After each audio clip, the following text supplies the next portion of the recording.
上古十大神木你知道都是什么吗？蟠桃树不值一提，人参果树稍逊风骚，佛祖曾在树下悟道，凤凰曾在树上筑巢，最后一位更是支撑天与地，能直接从凡间爬上天庭。十大神木第一位，太阴星月宫桂树，也就是吴刚成天拿大斧偷看的那棵树。神话中的月宫冷冷清清，除了嫦娥就是玉兔，连杂草也没有几根，就只有这棵月桂树称得上一抹绿色，还被某位壮汉不分昼夜的砍伐。吴刚伐桂的故事想必都耳熟能详，大树每一次被砍都会瞬间愈合伤口，砍成不老不死的存在。盛传月宫之上有不死药，这棵桂树很有可能便是这个概念的化身，吃上一口说不定也能长生不老，但很可惜并没有人尝试过，毕竟月宫并不是什么人都能进去的，而有这本事去讨要一颗蟠桃也不是什么难事。十大神木的第二位，先天蟠桃树，三界之中最有名的长生宝药，3000年一开花，3000年一结果，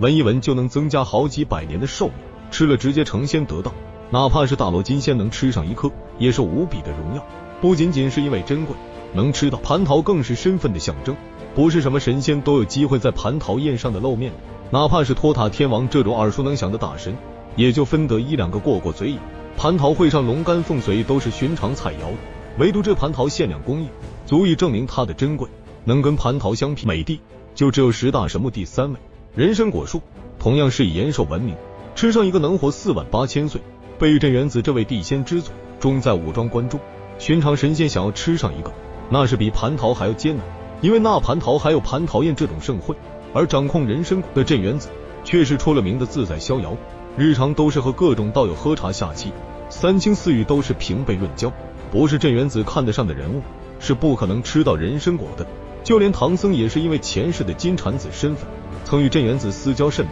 才得到了无微不至的款待。镇元子一手袖里乾坤，简直堪比佛祖的掌中佛果，猴子的108000里同样是翻不出去，足以见识到这位大神的厉害。人参果能让对方大动肝火，珍贵程度可见一斑。十大神木第四位，先天扶桑树。山海经中曾经记载，汤谷上有扶桑，10日所遇，意思就是10个太阳居住的地方。如果说太阴星的代表是月桂树，那么太阳的就是扶桑树，能承受大日金乌的力量，这棵神树自然是非同一般。对于太阳的崇拜可以说是在任何神话中都有的，而能承载太阳的炽热，扶桑神树简直强大到可怕。10大金乌的形象非常深入人心，当他们一同出现的时候，整个世界都将陷入毁灭的危机，无论是山川火海还是妖魔鬼怪，都承受不住高温的侵袭，扶桑树反而以火焰为生，不得不让人啧啧称奇。有诗词曾说道，月兔控捣药，扶桑已成心。广寒宫的玉兔也是无聊，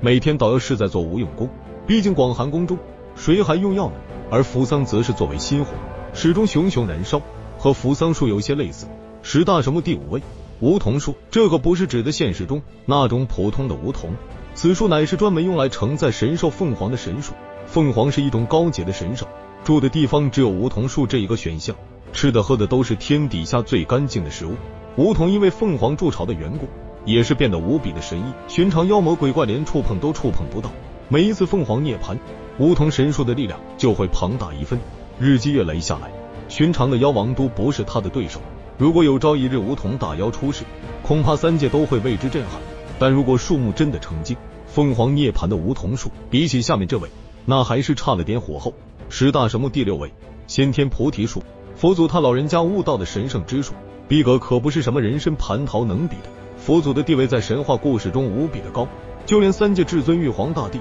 也是恭恭敬敬，丝毫不敢怠慢。菩提树最早的梵文中称作悲波罗树，佛陀在世时树高100尺，树干呈黄白色，树叶青翠，冬天和夏天都不会凋零，生命力旺盛，光鲜无比，整棵树呈现出一种宝光。都说万物皆有灵，草木也有心，这棵菩提树的灵性神奇之处在于，佛陀顿悟成佛涅槃圆寂的这一天，树叶都会突然的飘落下来，呈现给世人凋零的状态。过后不久，菩提树便又会恢复原来的生机和盎然，如此神异，为世人赞叹。孙悟空的师傅便是叫做菩提祖师，他虽是道人，但从名号上就能看出，此乃三教合流的意思，佛道兼修，才能证得无上大道。菩提树与佛祖绑定，可谓是地位无限提升，没有任何人敢小瞧。毕竟就连把佛祖吃下肚子的孔雀都被尊称佛佛母，作为悟道之地，又怎能不大放异彩呢？ 10大神树第7位，星辰树。太阳、月亮都有代表的树木了，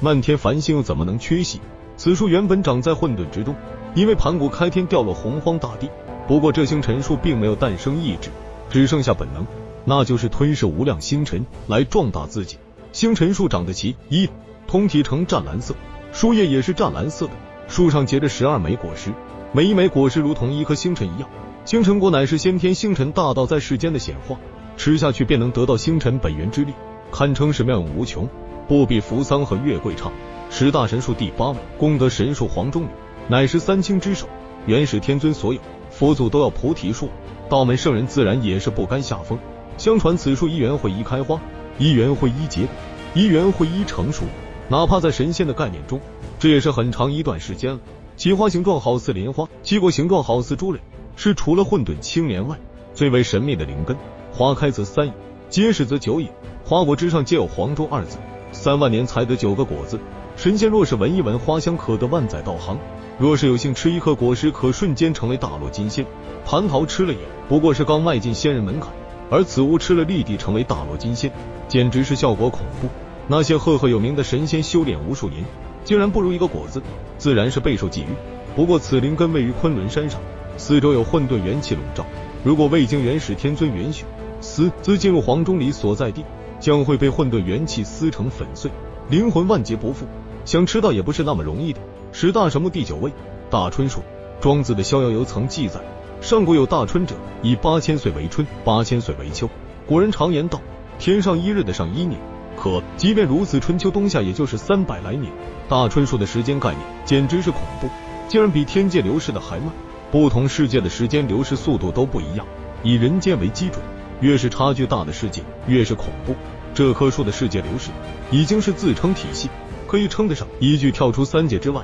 不在5行之中。而10大神木的最后1位，乃是大名鼎鼎的通天剑木。传说剑木是沟通天地人神的桥梁，伏羲、黄帝等众帝王都是通过这一神圣的梯子上下往来于人间天庭。它贯穿人神两界，地位堪比支撑天地的不周山。上古时代人神混居，就是因为剑木这棵神树的存在。可神灵和凡人的力量差距实在是太大。上古3皇5帝之一的颛顼有感神灵对于人族的影响，为了让人族真正的崛起，于是把剑木砍伐，绝天地通。自此以后，神灵居住在天界，人族掌控人间，互相的往来少了许多。在没有外力的影响下，人族快速崛起，很快便称霸天下。只是可惜了剑木这棵神树。那么对于上古10大神木，你又有怎样的看法呢？本期神话故事就到这里，咱们下期继续。